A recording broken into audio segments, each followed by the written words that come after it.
आजकल अंतर्जातीय विवाह की संख्या बढ़ती जा रही है।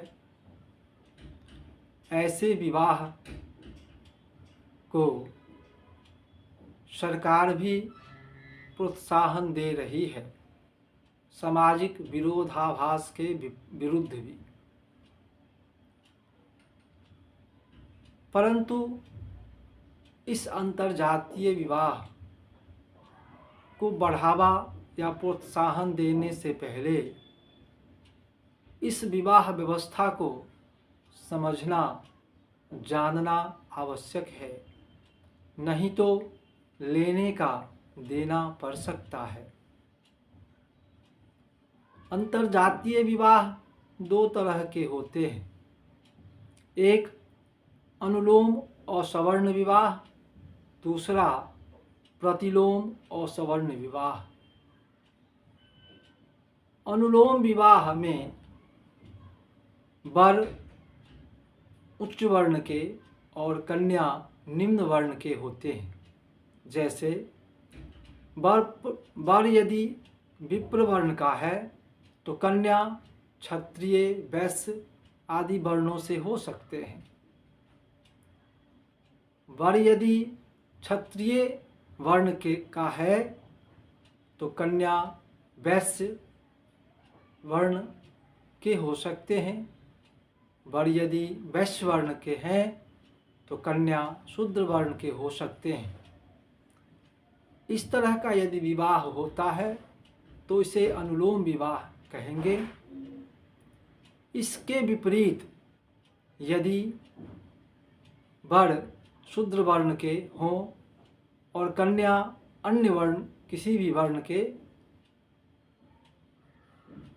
या वर वैश्य वर्ण के हो और कन्या क्षत्रिय या विप्र वर्ण के,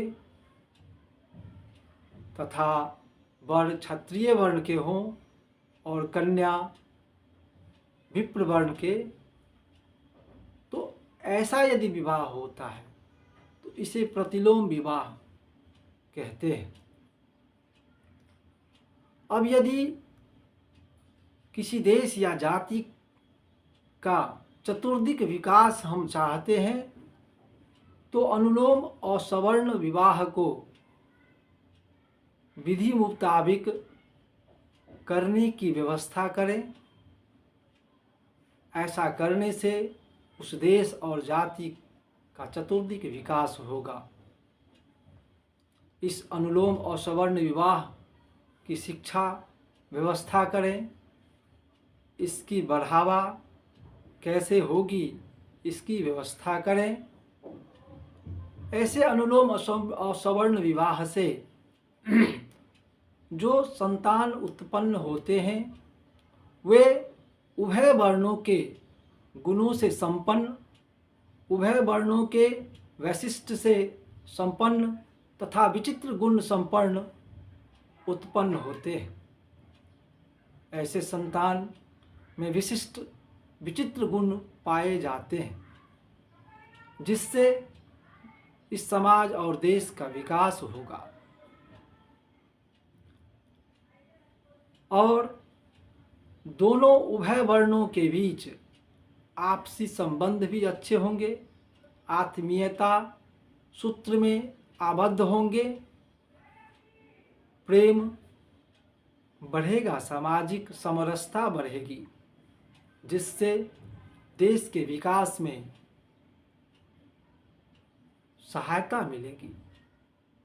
वहीं यदि प्रतिलोम विवाह होगा तो उससे जो संतान उत्पन्न होंगे वे उभय वर्णों के गुणों या वैशिष्ट को प्राप्त नहीं कर पाएंगे। वे दोनों वर्ण के अवगुण को ही प्राप्त करते हैं।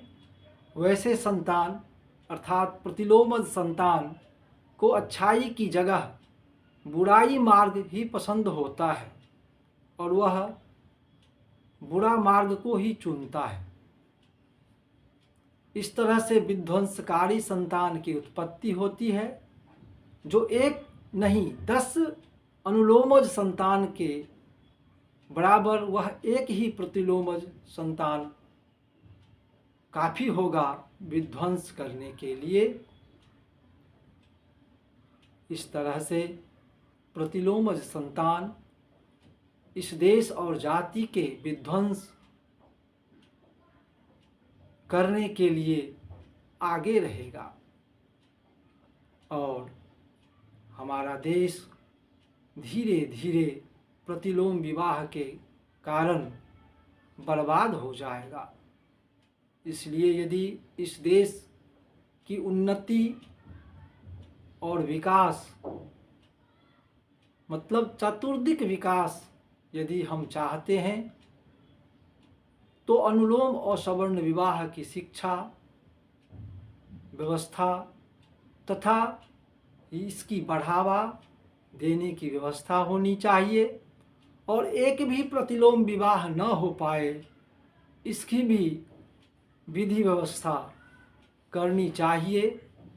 हम लोगों को हमेशा सतर्क रहना पड़ेगा कि एक भी प्रतिलोम विवाह न हो, तभी हमारा कल्याण होगा, हमारे समाज, हमारे जाति और हमारे धर्म तथा देश विकसित होंगे।